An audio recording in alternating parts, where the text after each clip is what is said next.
What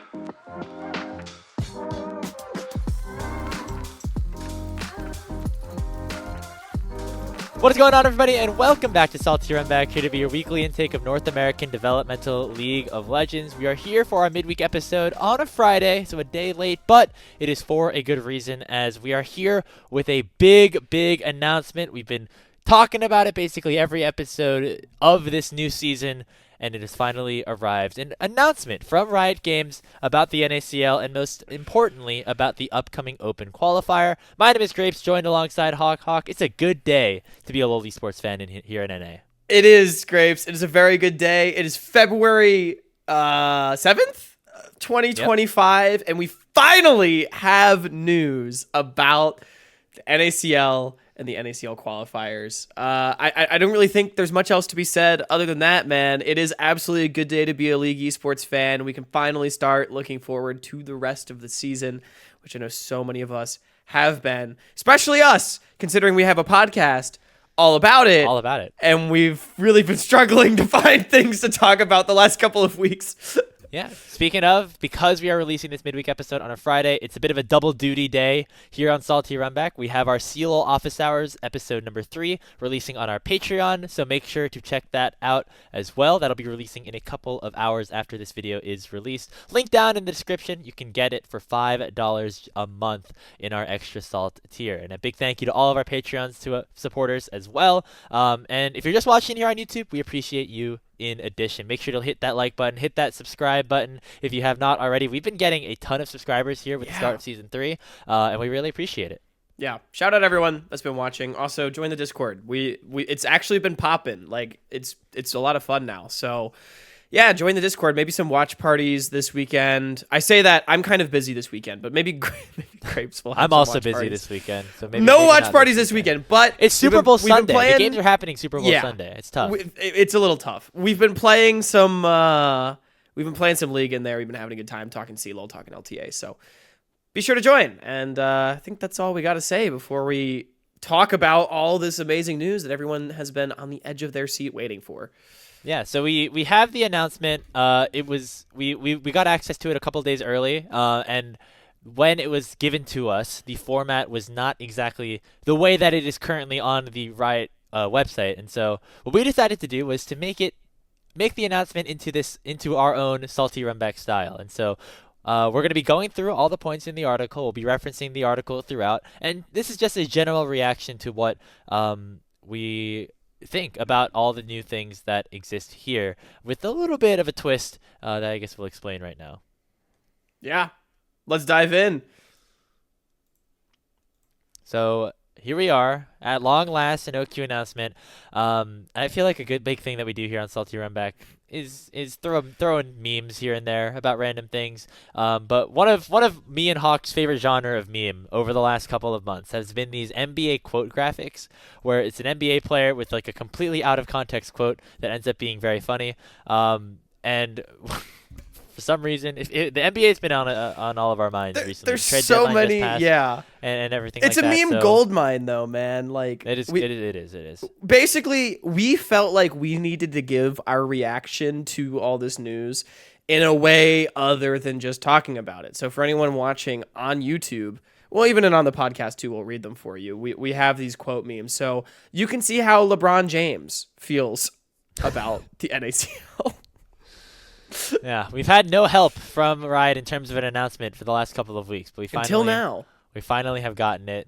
LeBron's got Luka. We've got Riot sending us the the announcement about different things, and yeah, so we're just gonna go through it one after the other in terms of all the things that it hits on, and we'll give our reactions both here in terms of voice, and also if you're watching the video portion of this via NBA style memes. So yeah, without further ado, let's kick things off with our first part of the announcement, which is we got a new team entering the NACL for 2025, not the OQ, but just into the league proper. After Cincinnati Fear disbanded, people were wondering, is this team going to be replaced by another team, or will there now be 4 spots open in this OQ instead of 3? It looks like the answer was a spot was filled, and it is filled in by Pulsar, the organization that has only been around for a year, but has been at the top of the table, especially about last summer. They were the last qualifier team standing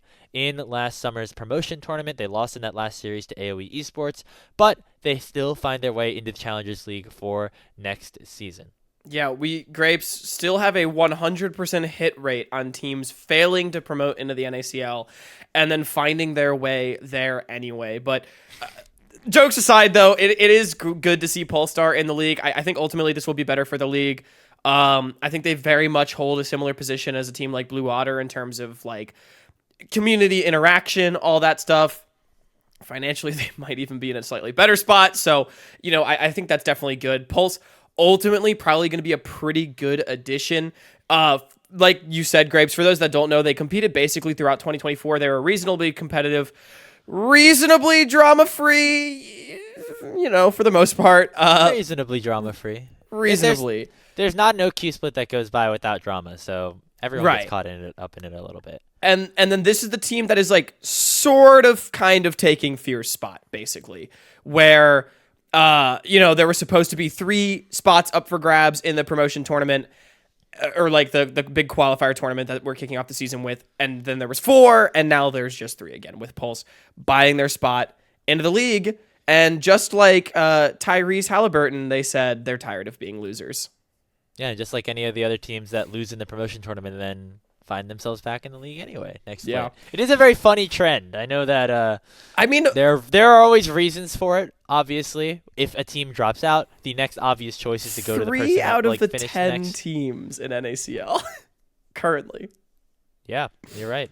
Supernova didn't earn their didn't earn their Winthrop. spot is subjective, I guess, but it is a funny little quirk that happens here. But that does mean that Polestar will be competing. I'm interested to see what their roster does end up looking like, how competitive, how much money they are feeling like they are going to spend. Because as we've talked about at length, there are still a ton of high quality free agents on the market, and we don't know exactly what people are going just yet. Yeah. And so I hope that they get some good ones. To speculate a little bit, I mean, this has been a pretty open secret, I think, in the scene for the last month or two. That Pulse was going to be joining the league. Their roster that is currently rumored, it looks fine. You know what I mean? So I'm excited to see what they do. We'll see if that roster is what they end up running with. I would expect an announcement to come sometime in the near future. I'm sure after this announcement is made. They've probably been waiting for Riot to announce their involvement. But yeah. So welcome Polestar. I mean, that's really all I've got to say. Yeah. And as it says here, there are still 3 spots up for grabs in this OQ, and we finally get an OQ announcement coming through starting in March of 2025. The way the graphic showed up in April looked like it was going to be, in November, it looked like it was going to be running alongside the LTA split. It looks like instead it'll be happening immediately following the end of LTA Split 1, where that season ends on February 23rd, and then the next Saturday after that is when the LTA, or is when this NACL qualifier begins. It's a very different format from all the qualifiers that have happened because there is such different stakes on the line. Instead of winners qualifying into a promotion tournament, the winners of this tournament automatically lock their spot into the Challengers League. This is the best possible opportunity if you are a new organization to get yourself a spot in the NACL and also potentially get yourself a spot in the LTA if you continue to work your way up. And I guess we can then now go into the format, Hawk, because it is very different, once again, as we said. It is very different. 64 team, best of 3, full fearless double elim is diabolical, Grapes. I mean, that's a lot of games. That is a lot of games. But it's really cool. I feel like we're sort of back to EGL Summer Splash kind of days where anyone can really just sign up and fucking go for it. You know what I mean? But it's very cool, and I'm hoping we do see those 64 slots filled by a lot of really great teams. I think the opportunity is absolutely there. One note on the format, I put in question marks here, best of 5s to qualify, because it's a little bit unclear. I'm going to read to you all what is written in the announcement that I have access to today, which is Thursday, from press, which is the top 2 teams from the winners bracket will battle in a best-of-5 showdown for their chance to join the NACL, while the third team will secure their spot through the lower bracket, which is very unclear because the top 2 teams in the winners bracket, Grapes, the astute amongst you might realize this as well, are already top 3 overall, and thus likely already qualified for the NACL. So I don't really understand that statement that seemingly winners finals is a best of 5. And then it also does not directly say that lower bracket semifinal, which is like the qualification match for whoever's coming through the lower bracket, it doesn't directly say that's a best of 5, but it's put in the same sentence. So I'm not sure if this means that winners semis and lower semis are best of 5s to qualify for the NACL, which is what to me would make the most sense. Or what? I guess I don't really actually know what else it would mean, but it is a little bit confusing. So my guess is that winners semis is a best of 5, and then the winners of that go into the NACL automatically, right? And then the 2 which would be losers 2 of that best series, of 5s instead of 1, between 4 teams instead of 2. And then potentially like the 2 losers go through the lower bracket, right? And then only one of those 2 losers, along with anyone else who has made it through the losers bracket, gets a spot. I wonder if that last series will also be a best of 5. I don't think it is made necessarily super clear right here. But regardless, it is a big bracket, and I think the other big question I have is, are there enough teams? Like, is there going to be 64 That's teams what I'm that really actually curious sign up about for this? too. Because over the last couple of years, the number of teams that have signed up for OQs, this is public information, it gets revealed at the end of every draw show, every single split, has hovered around the 35 to 45 range. Sometimes a little bit more, sometimes it's a little bit less. And lately it's been more towards the lower side. And just to interject too, it usually steadily declines over the course of a year. Yeah. So usually the first OQ in the year has the most. I'd imagine this does generate the most potential excitement because of the direct possibility of qualifying into the league. Well, not only that, Grapes, but I do wonder how much teams don't apply because it's much more of a commitment, 5 weeks potentially as opposed to 3, which you can see the schedule at the bottom right, what the schedule is. We could talk about that in a sec. But also, like, I wonder if like a team that might find itself in that 45 to 55 range in terms of seeding doesn't bother applying because they know they won't get accepted, right? So I do wonder how many teams apply. And then also, like, who's the worst team going to be? Is it going to be a random diamond team? Or, like, is every team going to be... a random plat team?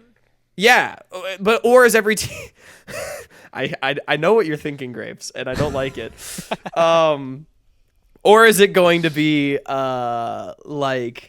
like, you know, a grandmaster team, right? Like we just don't really know. I would definitely hope a bunch of college organizations apply and, that would be and great. Participate in this OQ. It would be really good, both for them to just get reps, even if you're not like a super high level CLO team, and also you are, I think, probably good enough to be a business, as Winthrop and Maryville are at this point. To if you did qualify into the NACL, you likely would be able to just go in kind of without a sponsor, thanks to this. Thanks to the exceptions that were made in the last announcement. Exactly. They literally have said collegiate organizations that make the NACL are allowed to play as collegiate organizations. There's red tape regarding qualifying for Tier 1, but if that's not your goal, it can make sense. So, yeah, that'll be interesting. Just to rattle off the other stuff that's written here, Grapes, and then we can do some more talking about everything. I think we already expected this, but it is confirmed import restrictions will mirror that of Tier 1. So you can have 2 non-resident players as well as 1 America's resident, not from North America, which I think we saw coming. We have seeding entirely based on solo queue, which I will say, for a 64-team bracket, I'm really happy I don't have to seed that. But yeah, it's going to be real interesting because this, I'm telling you, people are going to get pissed off about this. There's going to be matches. Yeah. And what I do have to say to that is, like, you have nobody to blame but yourself for not grinding out solo queue and getting the seed that you want. But I'm just gonna be completely like from my personal perspective. I do think, even though from a logistics perspective, I think this is the way the format has to be. I do think this is not a good format for seeding. Just like I do think it's worse. So that's kind of a bummer. For as much as everyone hates the committee, I think the committee more often than not does get things right. I do think once you get past like 32, like seeding 32 teams is already like near impossible as somebody who's been on the committee. Oh yeah. 64, like oh my Oh, God. absolutely. There's no way I feel like I'd be able to do that. I do feel like the people that would be the most frustrated are the teams that actually do grind out solo queue and do end up as a higher seed, but end up RNGing into like a team full of like ex-pro players that like end up being 45th seed because they're all like D1 in solo queue or something. Interesting. I feel like they would be pissed about that if you actually spent your time grinding it out and then you get RNG'd into like a tough matchup. Like imagine like let's say like all of ISU like is not playing solo queue because they're all focused on scrims and they end up as the 56th seed. I'm sure they would not be the ones complaining because it's their fault. I think you know if you're the team that's not playing solo queue and you have I think you're really players, overestimating the league community, man. Someone's gonna be really mad that they didn't grind solo queue and the match is into Nightmare. I think that is your own fault. That is your own fault at that point. I don't place any blame for you there. I do think I do think the situation where you can be potentially upset about it is if you do grind out solo queue and you get punished for it almost in a way. I think it's going to matter for the teams that are actually like there is going to be a point where two teams that are actually competitive with each other match against each other in the tournament earlier than they should, and one of them gets eliminated. Yep. I think that is where the controversy is going to arise and why I don't really like this format. Like, I wish, I mean, I know this is such a like, almost like elitist take, but I wish we could just like seed the top 16 or something.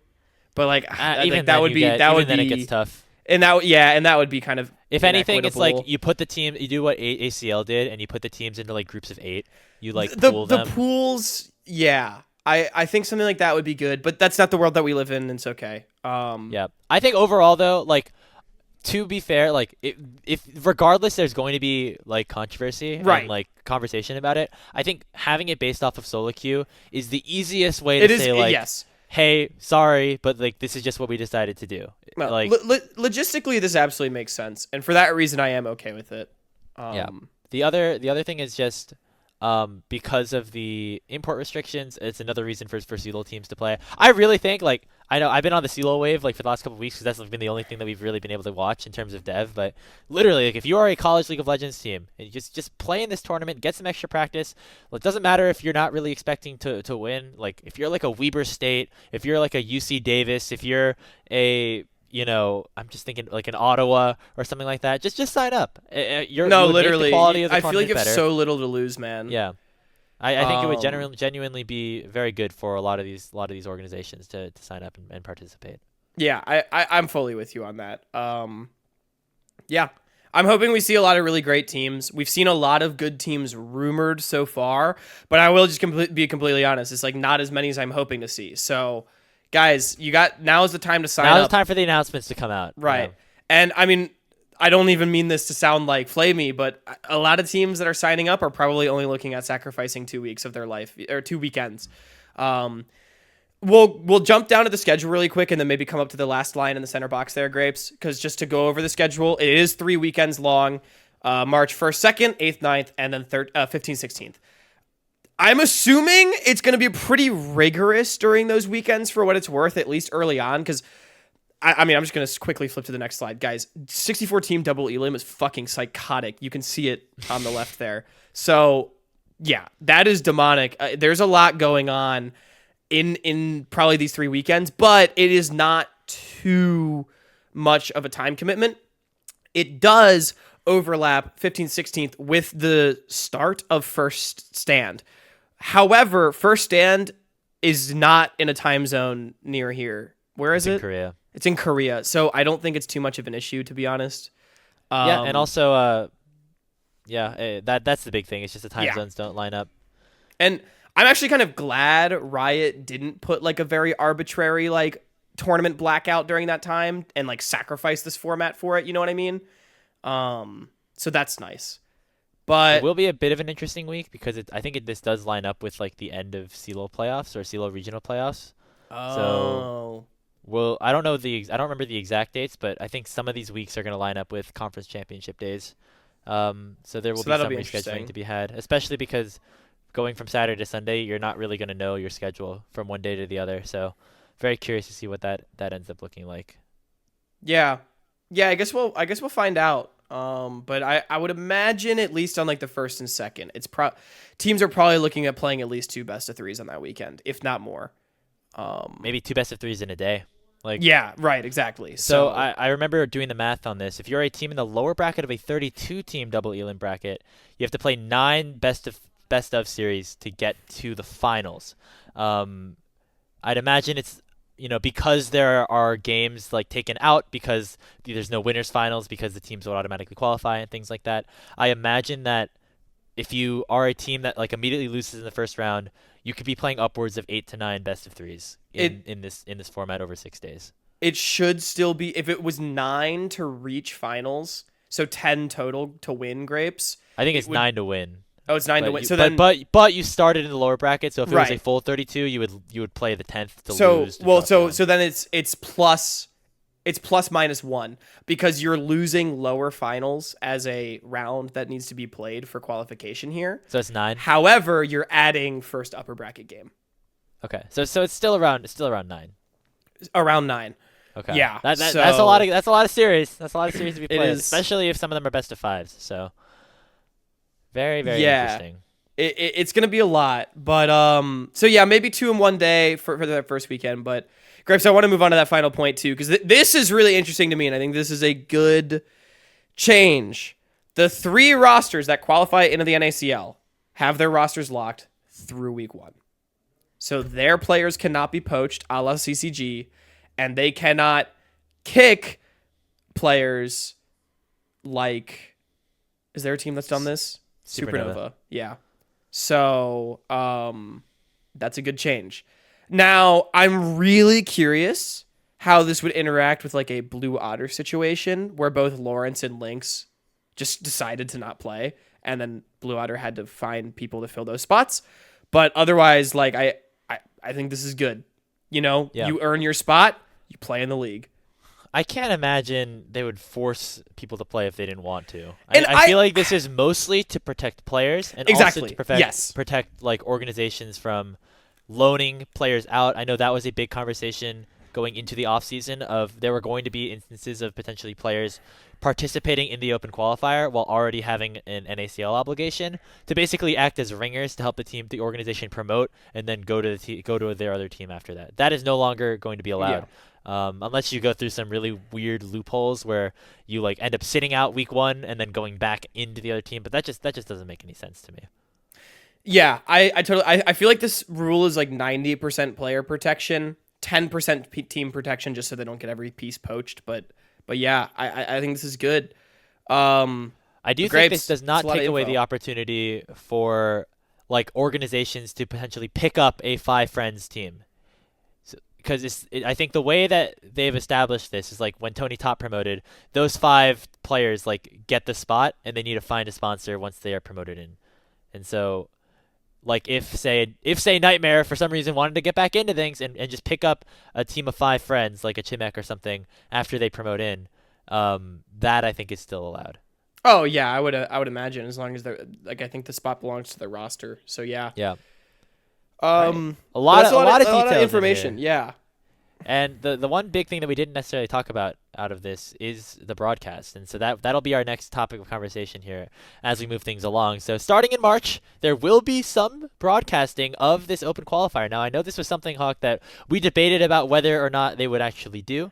Looks like that will be the case. Coverage of these qualifiers will be provided on the NACL Twitch and YouTube channels, much like they were in a multi-stream capacity last split. However, as we alluded to, you can see there on the left side of your screen, that is the full 64-team double elimination bracket. Every little cell here is one game. It's not one team, one game out of these here. I think in total, if you include winners finals and things like that, it's about 125 best of series that will be played over these 6 days.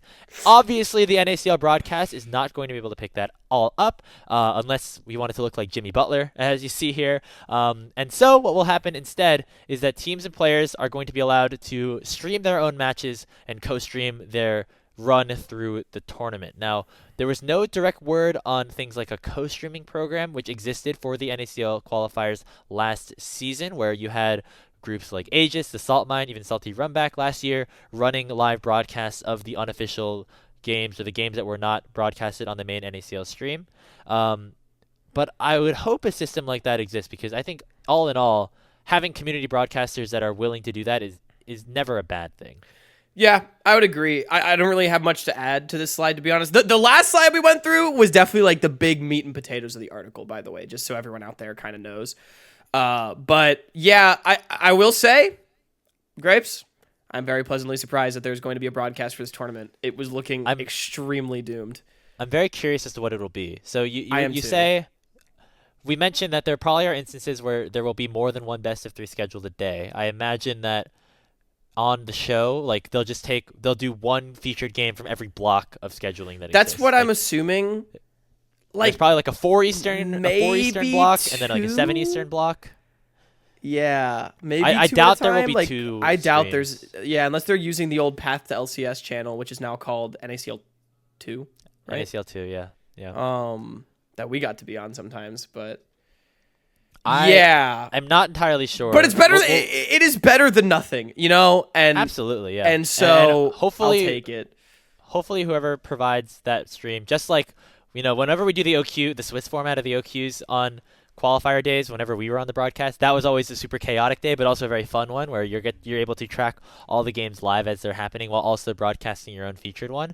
So I hope that there's some integration within not just following the game that's on your stream, but talking about the context of why this game's important, as well as mentioning all the other matchups that are happening and shouting out upsets when they happen and things like that. That's something that I thought we did a good job of during the qualifiers last summer when we had the privileges of running that show.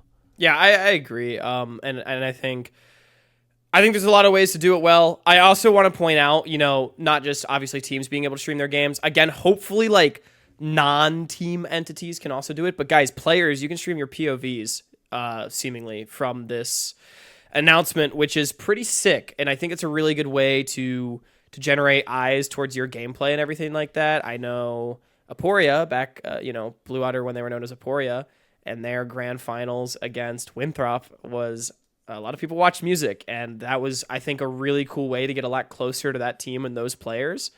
Grapes, you did a little mic check based on that and everything from game 5. Yeah, a lot of fun. Yeah, so do that. I feel like it takes so little effort as a player to stream your POV, and so I would really recommend doing so.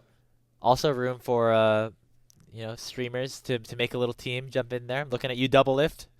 If you want to make a little Los Tones part 2, get in there. I know Dantes is in there. He's gonna be playing with TF Blade, I think, as they've been streaming some of their streams. They've been streaming some of their scrims. So do we have another streamer team? I don't remember 100%. I know Yozu and Cupic might be playing somewhere. Or right. They stream sometimes, but yeah, I think this is a good compromise. I think the last thing about this qualifier format is just I wish that it was either like in a more succinct format that was like a little bit less chaotic, or if we just got a little bit more time to run through it all, because I think there's going to be a lot of fun stories and things. I do think that it's fun to throw all the teams in a bracket and see what happens, but I'm a little bit That seems to be curious. The tournament organization philosophy for this year, because that's also what's happening at CELO, Yeah. It's just fuck it, man. Put them all in a bracket, which is awesome. But there's a lot of logistics behind it, and it makes it difficult to actually spotlight. Sometimes less is more. I think there is a sweet spot that, the World Championship with its 7 best of 5s has not hit because it's not enough. And then I'm wondering if a 64-team double elim bracket is going to be too much. Our 3 hour Salty Runback episode where we power rank all 64 OQ teams in a couple of weeks is going to go crazy. I'm so excited for that. Actually, we really should do that. That'd be really funny. Yeah, I mean, we're not going to get the chance to see it, list, seemingly. So, 1 to 64. That's what we got to do. Just Yeah. stick them all in right. the bracket. You're a masochist for that. All right. All right. Let's that's all for the tier 3. As we hear more information, we'll make sure to update you guys on the pod. But we'll move on to the NACL because there was also some new information released about that, or perhaps old information, depending on how you look at it.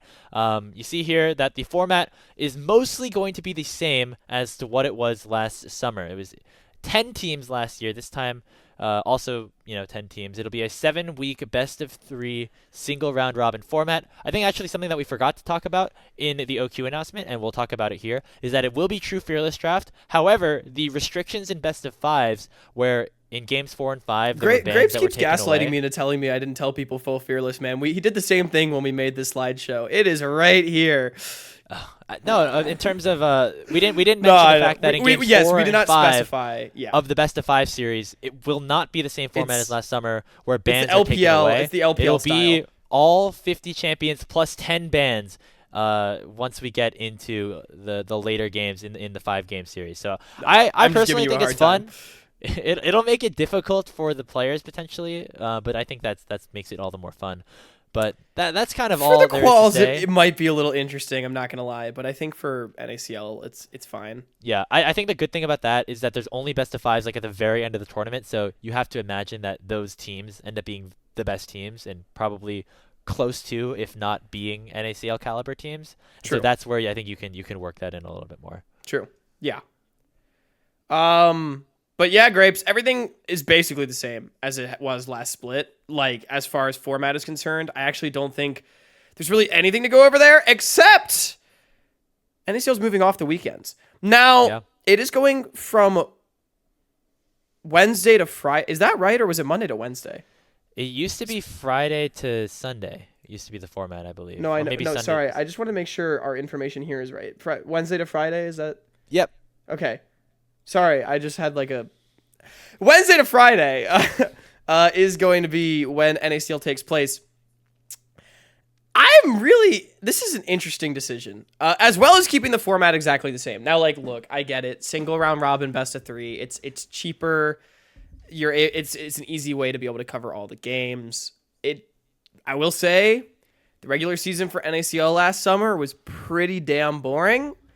The playoffs are usually very exciting, though, so that's cool, as long as the playoff format stays the same, which we don't know exactly what the playoff format's going to be, by the way, just that 6 teams qualify. And then Wednesday, Friday games, the justification that was given was very interesting, which is that it better accommodates East Coast players and fans and minimizes late-night matches, which I do not really understand at all how moving the games to weekdays accomplishes that goal, but I don't hate it because it means we are not competing with Tier 1 anymore. I think back in the 2021-2022 days when Tier 3 had its own day or days, and then even Tier 3 had its own days, but that's not happening this year. I think it was very good for the product. So it is an interesting choice, to say the least. I definitely think that being a East Coast NACL player last year was very tough, especially as you got later on in the season. Yes. If there was a world where I think towards the NACL playoffs, the spring split playoffs last year, you could have had like a 5-game series in LCS. That means that the NACL stream doesn't start until 9, and then there was 2 best of 3 scheduled for those days. That means if that first series goes 3 games, you could potentially not be starting your NACL best of 3 until 11:30 p.m. to midnight Eastern time on a Sunday where you potentially have school or work the next day. That's definitely a very tough thing. I remember players like Toasty and Keel specifically complaining about that, and they were all very valid. But now you're just going to be starting at 10 p.m. on a Wednesday. You know what I mean? It's like, ugh. I think though, having it on your own day means you get to start the same time as LTA does. Most likely, I would imagine you start around 4. I imagine these guys would start probably around 4 p.m. Eastern, 1 p.m. Pacific. But then how does that make it better for East Coast players though? Because then that's just overlapping with work, and then it's worse for West Coast players. It seems like it's shifting the burden a little bit to be bad for everyone. Because I feel like they can't start until 9 p.m. Pacific, or sorry, 6 p.m. Pacific, 9 p.m. Eastern on a weekday. Like, is that crazy? No, it's not. I mean, tier 2 and tier 3 in 2024 or 2022, NACL qualifiers were Mondays and Tuesdays, or PGCQ were Mondays and Tuesdays, and I think they started at 4 p.m., 5 p.m. Eastern time. So that's the format that they went with. They ended up switching it 2 weekends because people were complaining about potentially having conflicts with school and work. I guess my point is there's no pure clean solution. Right.